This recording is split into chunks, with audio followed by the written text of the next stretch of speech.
So, good afternoon, good evening, and good morning. Sandra Turner, who is the host of the Praxi Pod. And today we have Mr. Roberto Maranca. Hi, Roberto. How are you?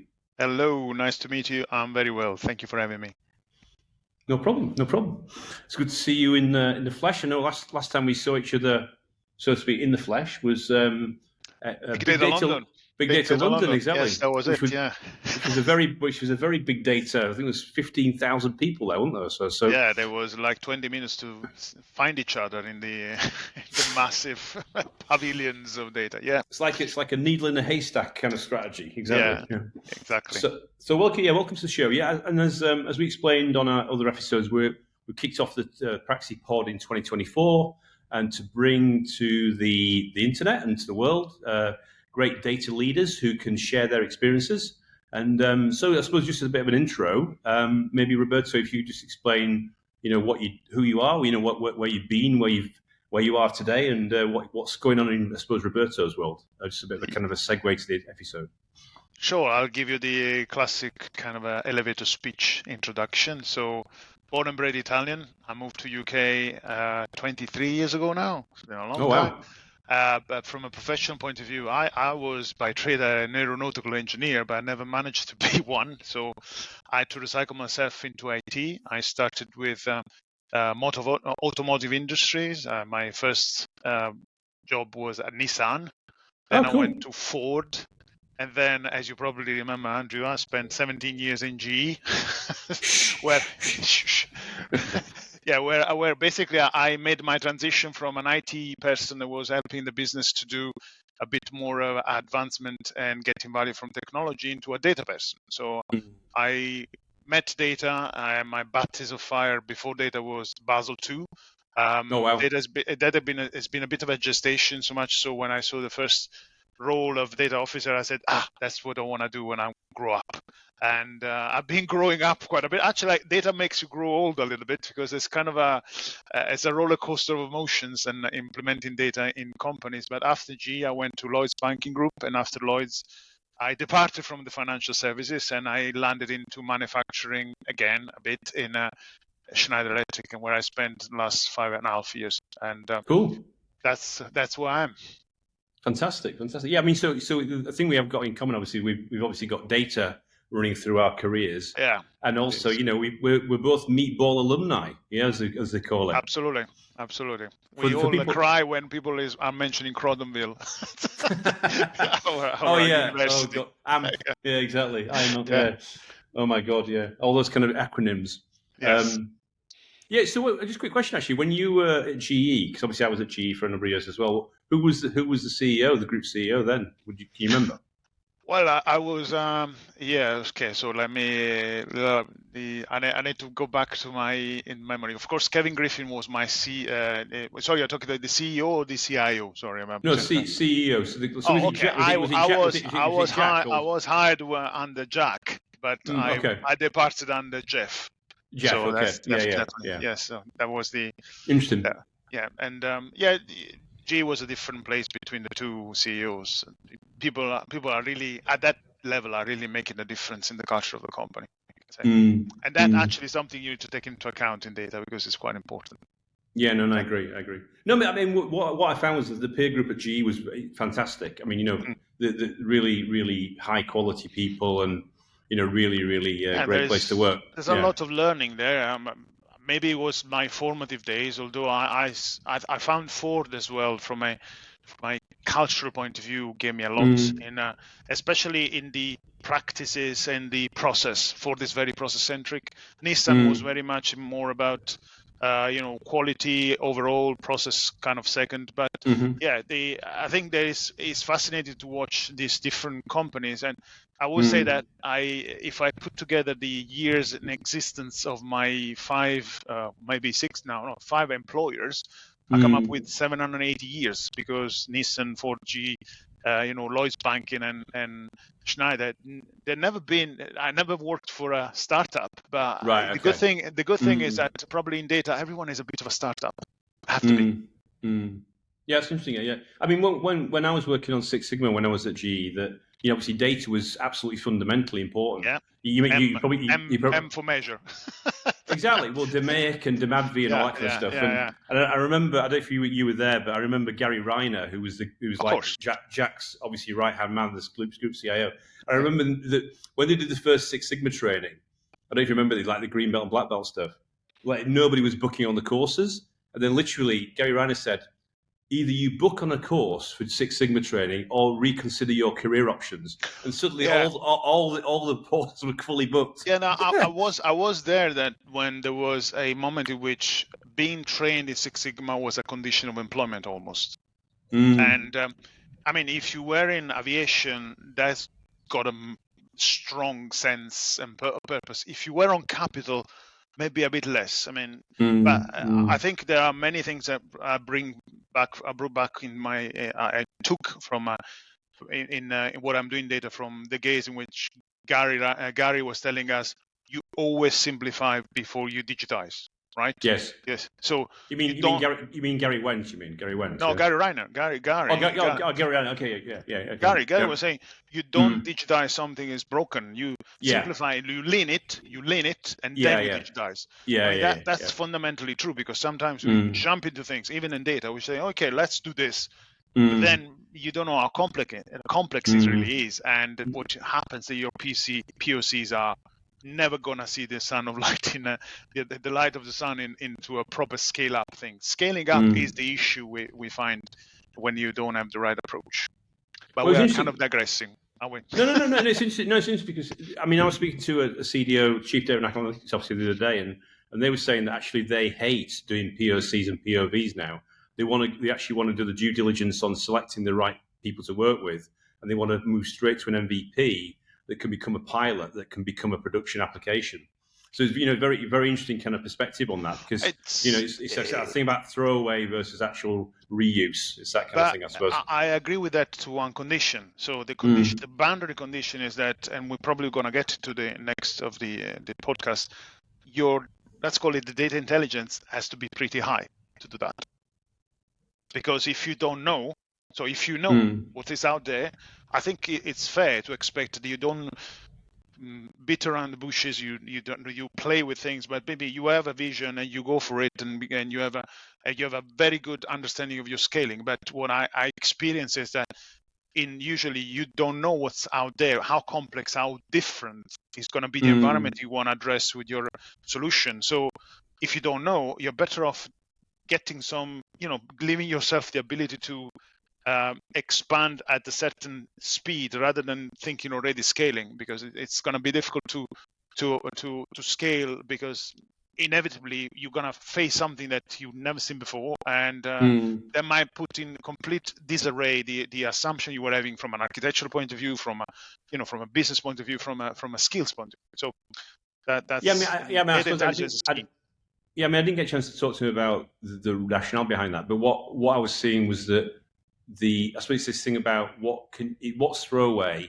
You put money into something, what's throwaway and what's reusable. I suppose I presume that's what he was trying to do, is make the investment sweat that asset of the investment harder, and maybe put more scrutiny on how you enter that process.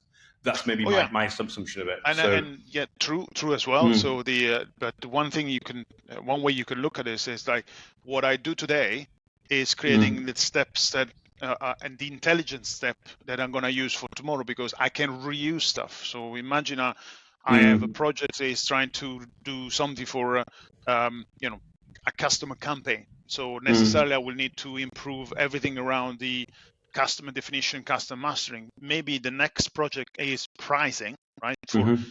Will be able to reuse some of the components I defined for that, and I will be faster. So if you are doing things properly, with the proviso that you maintain things properly after you finish, then you have that acceleration. I agree. So your POC is not a POC a throwaway.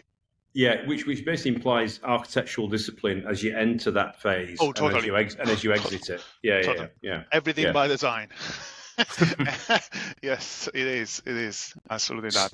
So I suppose one of the things I was just going to jump onto was kind of, I suppose, given your role today and what you're seeing in the market, what are you what's keeping you awake at night? Anything that's kind of buzzing around in your head, or my role as the energy management data officer, maybe we want to explain to people as well. So Schneider has got multiple business units. So, and when I joined Schneider, we were looking at the ability to propagate the data strategy. Though I prefer more like business strategy enabled by data, with these figureheads, with these ambassadors that were actually embedded. And I'm now, previously I was helping building the central bit. Right. Now I'm embedded into a business unit, so I'm much closer to the final customer, the final usage, to the P&L owner, to the P&L. And because the business unit, what the business unit does is basically creating the innovation for the future that you're going to sell. So so attracting understanding customer and so on. So Schneider being all about sustainability, what it keeps me excited is all the complexity that exists in the world of sustainability and the world of engineering data. So it's amazing. So it's such a rich environment of problems that it's really interesting, and everything is connected. And so and there is this what I look in for in the market when I'm trying to understand, like what everyone is trying to understand, is how do I translate this fantastic transformation, revolution is apparently, allegedly happening with all the advanced AI, methodology in something that concretely and coherently and actually in a way that doesn't rip the internal fabric of the company, I can bring in and provide value. That's the $1 trillion dollar questions everyone's mind. Because I mean, everyone. So what you're saying is like, how do you keep the thing running and improving, but while you introduce innovation at the same time? Is that the dilemma? There's multiple layers to that, because of course you have problems that have been there for a while, and maybe they were not problems once, but they're becoming problems now because there are different requirements from outside. So our customer asking for, everyone is asking for more data. Everyone is this. And by the way, for people that have been always thinking that financial services are the only one regulated, have a look at the CSRD regulation, which is the sustainability regulations coming out of Europe. Then everyone is regulated. Between GDPR and that one, basically everyone is going to be kept at a very high standard in disclosing certain things, whether it's your what you do for your privacy or whether it's what you do for your sustainability. The level of requirement of data, external disclosure is going to go sky high. Yeah. And what it creates then as a problem is that you want to avoid, and the good thing coming from a financial service is you see a little bit what happened in the past with regulations. And the one thing you don't want to do really is to create a response, bespoke response for every regulation is going to come towards you, right? So compliance by outcome becomes the mantra, has to be the mantra. So you are providing the regulatory response has to be something that's a byproduct of what you do. So I'm doing this digression to say that basically our processes, every process has to be now change, because we need to include new things, new ways of collecting data, and new ability to respond to different demands.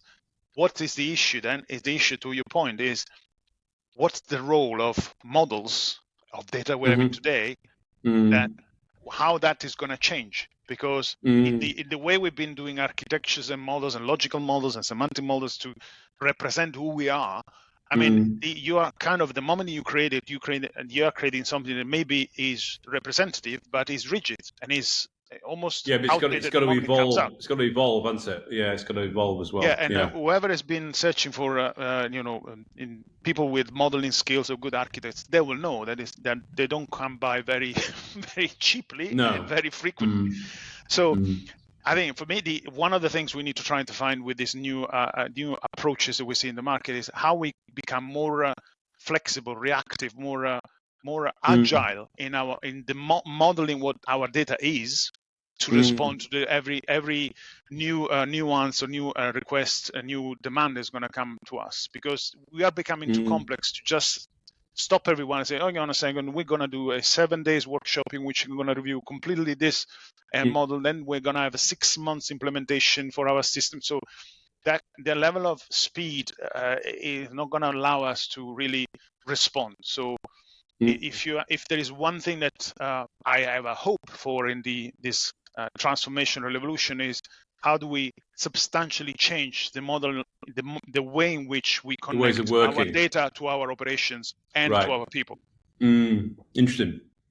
Yeah, because it's a bit like, I mean, you're talking about ways of working there, about the kind of transition from like waterfall, fixed, rigid, like a program, to agile, iterative approaches. But the good thing with data is inherently agile, right? So if you look at data as a product, because it can be looked at as a product, because it kind of smells and is not so much as an asset. I have a problem when people are saying data is an asset, right? But we'll leave that for another podcast.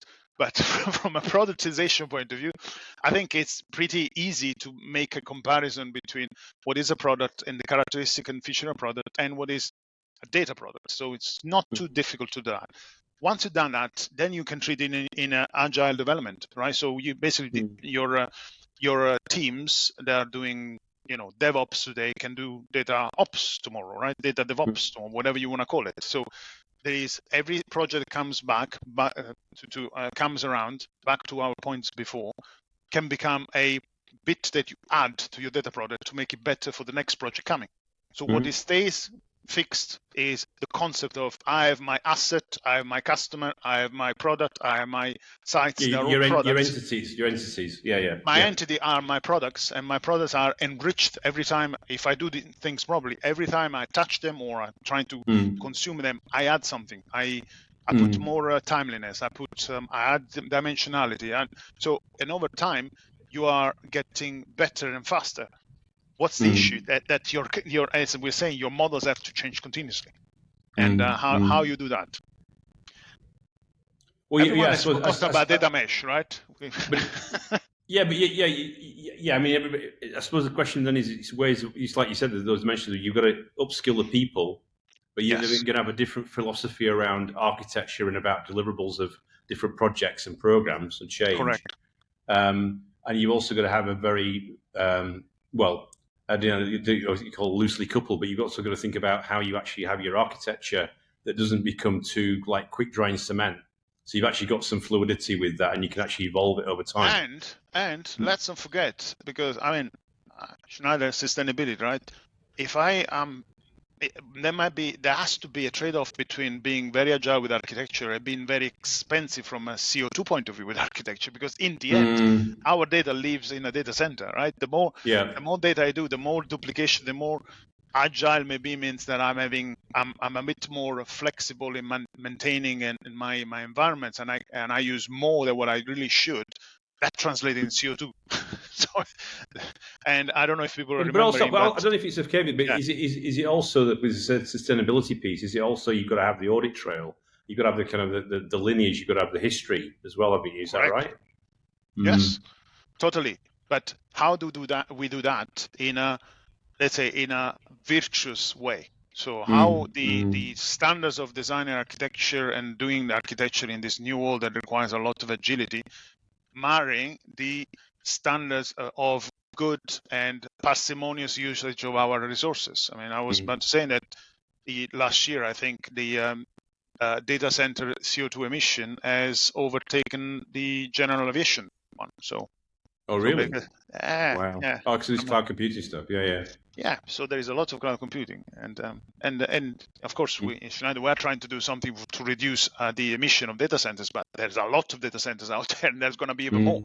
So, and how as a data people, I think we have a role to play in this as well, amongst the many of the others. I was at a presentation a while ago with NatWest actually about their green computing agenda, about how they actually put some principles and disciplines around, where people are bringing up these cloud server farms and then not having the discipline of bringing them down, so they're kind of burning more and more resources. So they've actually got a scorecard, and they've got a whole team that does their green computing strategy. It's very interesting what they were doing, actually. Very NatWest that was.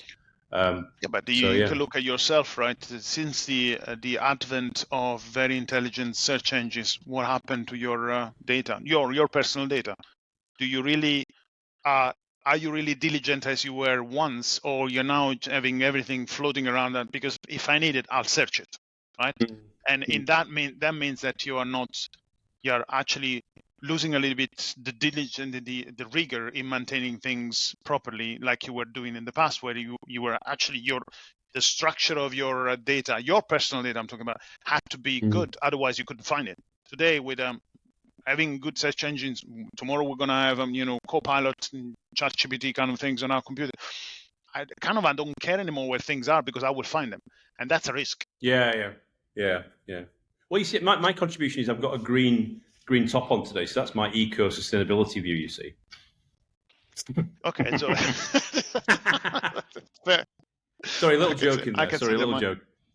No, that's fine. That's fine. So I mean, that last little discussion we had there, I suppose it's an interesting segue to what's been going on in the general data world, I suppose, in the industry around what this buzzword piece. So what on these hype cycles that's been going on. And so I suppose one of the things I just wanted to kind of understand from your point of view, what are you seeing? Have you got any point of view on it? Have you got any kind of perspective that what's going to happen as we go forward? Because obviously it's been quite hyperbole in the last 12 to 16 months. My view since a while has been that all of this has to boil down. All of this, when I say all of this, is AI, GenAI, and much more advanced computing, the cloud and all the cloud in the environment, robotics. I mean, bring all the different trends out there. They have to boil down from a business point of view. In my view, they have to boil down to what I call more and more an enterprise digital twin. So if you put all this together, imagine that you have your company and you have the digital twin of your company, which is more or less what we've been trying and playing for a while when we're KPIs, dashboards, and management. So in the end, if you step away 1 second and you really really extrapolate what it should be, this should become something like a sort of a mirror on the wall. And you ask, mirror on the wall, am I doing the right thing today? Yes, you are. Or if not, I'm going to show you where. Can I make this decision today? Yes, you can. Or what happens to my company if the next regulation like this comes in? Oh, yes, I unpack the regulation and I'll show you where in your company your team are going to be impacted. So that for me is the vision of a company of the future. For me is something looking like that. So is it going to be delivered? Yeah. So I suppose that's the thing is, I suppose with this whole Gen AI kind of piece that's been going on, what you see is that's just you plug that capability into this digital twin concept, and then that becomes part of the capability of this part of this new mirror, looking into the mirror. Is that what you're thinking? Yeah, I might say something completely blasphemic for the people that are more into generative AI, but I see that as a sort of a prefrontal cortex of your brain. Is the logic part, right? Without the back, which is all your neurons connecting and forming memory and forming neural patterns that are actually able to generate thoughts, is completely useless. So I think the part I'm always be trying to explain and kind of self-explain and trying to explain to other people, yeah, you can have the best chatbot in the world, but if it's trained on nothing, then you're having a very, very sensible partner to speak, but that doesn't gives you nothing. You talk to yourself. Nothing more to understand. Yeah. So, and I know to a certain extent it might help as well. I mean, most of our data people are needing therapy from time to time. That's where we are kind of alone in our quests. So talking to someone that is even at least pretends to understand what we're doing, it's actually it wouldn't be bad. But in reality is, I need to know who I am through my data, and maybe that bit on top, which is generative AI, helps me to assimilate, to communicate, to expand, and basically share this message. Because one of the key advantages of the what I would call a synthetic colleague of the future, if the synthetic colleague of the future is sitting on my is like a Jiminy Cricket sitting here and helps me at every point in time I have a problem, but on the back he's got this digital twin on the company, that would be a massive powerful. So when you talk about change management, well, the whole effort of change management, which is I've done a change, now to go and convince everyone to do something different, to explain something, kind of eases quite a bit, goes away, almost goes away, because you can change the fabric of the company with people finding themselves in a new fabric without even realizing that something has changed, but still for them is the natural thing to do. So that's because there is a nice play between all of this and also how you can have applications in the future that are almost intelligent application that adapting themselves to a new environment, a new model, right? So but probably we're going a bit too far. This is kind of a no. behind the horizon. No, I think what you're highlighting is that there's kind of like sometimes these initiatives kind of blow up, yeah, and then how do you as you said, boil them down, make sense of them, and then insert them into what you're trying to do as a structure, yeah, and then because part of the thing is actually acting as an interpreter to the business to say, I don't know if you got into this conversation with your business leaders about there's all this hyperbole going on. What does it actually mean to what you're doing in your day job, and how can it impact the organization? So you become like a Sherpa, like going up a mountain. Yeah, is that a fair analogy? It's a fair analogy, and actually, I'll tell you what I've been saying for a while now is the trajectory of the CDO from it. In 3Ds, meaning that you start from the first D. When you start, you are a chief dashboard officer, right? So basically, you arrive in a place, and the only thing they want from you is more dashboards, right? Because that's the last mile of what is interesting for them. Give me more dashboards. Then, if you do your job, probably you switch from the first D to the second D, which is people behind the dashboard. They understand there is data. So dashboard is like only the media. What is important is the data. So then you become the chief data officer. But if you do even better your job and you move them to the last D, which is now that I know the data, you need to help me to understand and to create a nexus between better data and better decisions. So is it really, and then you become the chief decision officer, right? So that's your last D. Interesting. So and then from your Sherpa point of view, I'm actually ferrying them from the idea is every data leader should be ferrying them from a maturity and a non very mature approach to this, which is I just need to see more color things on the screen, and I have to have a sense whether they're going up or down. No, I see them, and actually I know exactly. I have in my hands exactly what I need to make the decision, understanding to the best of my knowledge. I have the best data, not the perfect data, the best data to make that decision today.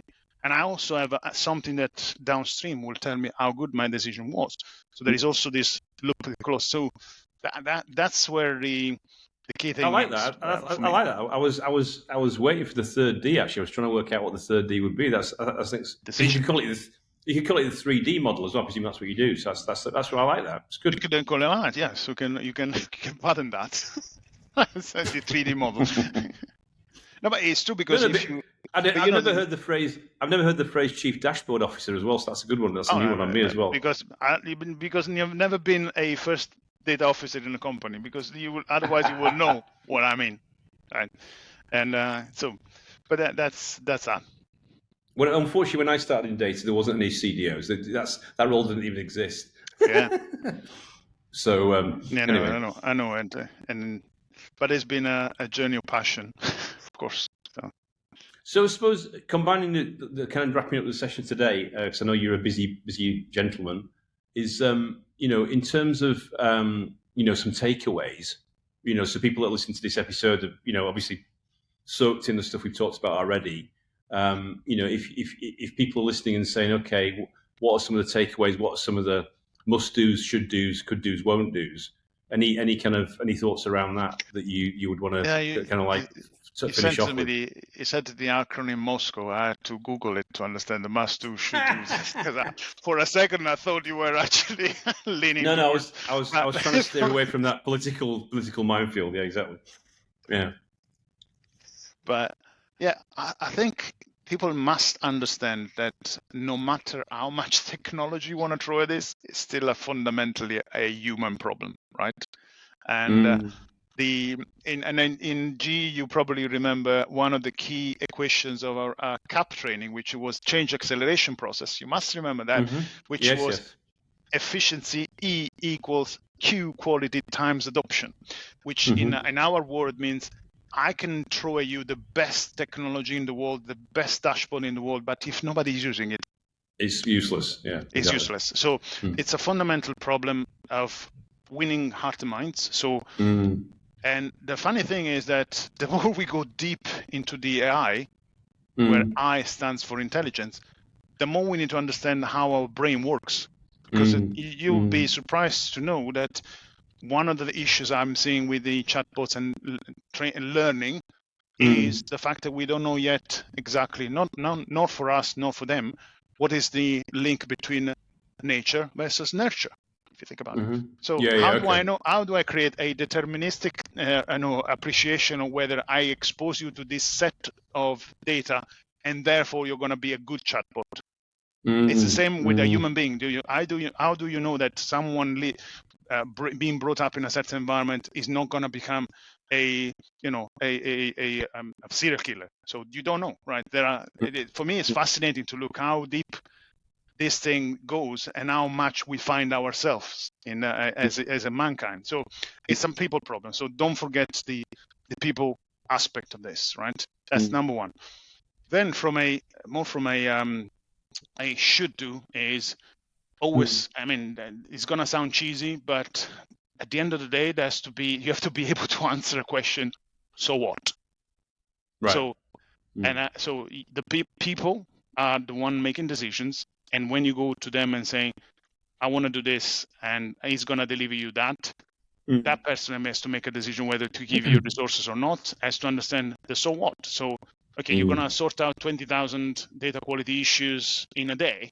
So what? But if I say, and then from tomorrow, your collection team is going to actually increase 20% their collection rate or their productivity, that's more business outcome. So the translation into business outcome is key. And if we don't know how to translate, if we don't know our business, if we don't model what the business is trying to do. So that's more what they should do. I think what not to do is, buying another tool. Because I have unfortunately around there, I'm just thinking that a new gizmo is the panacea is the wrong approach. I mean, definitely you need to have an architecture. Definitely you need to have leverage. You need to have better performance of something, and definitely there are going to be holes and gaps in your architecture. But buying something just to fill a gap is don't you find though some people? I don't know if you've got the same experience, but people never want to switch anything off. They always want to keep things running or add new things.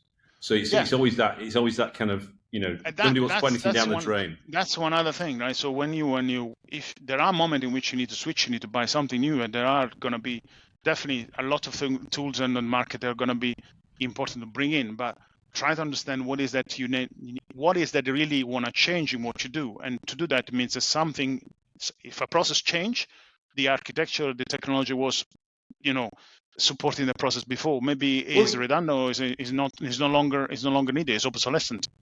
So it's going back to the lean thinking thing that was drummed into us many years ago. Correct. Remove waste, apply DMAIC, apply those kind of disciplines to that stuff to streamline Absolutely. things and create more customer value. And that's the great thing I find about going back to my GE days is that the tools that you were given with that transferable to any industry. And and it's all fueled by data. So and if you want a mantra that is very important with data, in data, especially to avoid definitional ambiguities, always check for understanding, always check for agreement. That actually is, for me, it's something that definitions. It's really and it's keeping you out of trouble, because communication is a very complex thing, and miscommunication, misunderstanding, misalignment is the mother of all problems we're having in data. Yeah. And with thank you. That's a good way. No, that's a great way to wrap off today's episode. I mean, thank you for that very intensive session. I knew it was going to be packed full of value. So there's actually some great phrases you use as well, which I think are good takeaways from today's episode. So Thank you for Let's coming see. along on the show. Coming on the show, Mr. Roberto Maranca. It was my pleasure. It was my pleasure, Andrew. Chief Data Officer at one of the business units. Just data officer. Okay, data officer. I'm okay. just data officer. Just data officer. Okay. Data officer at the energy business within Schneider Electric, and that was Andrew Turner, host of the Praxi Pod. Thank you very much for coming on the show. Have a good day. Thank you.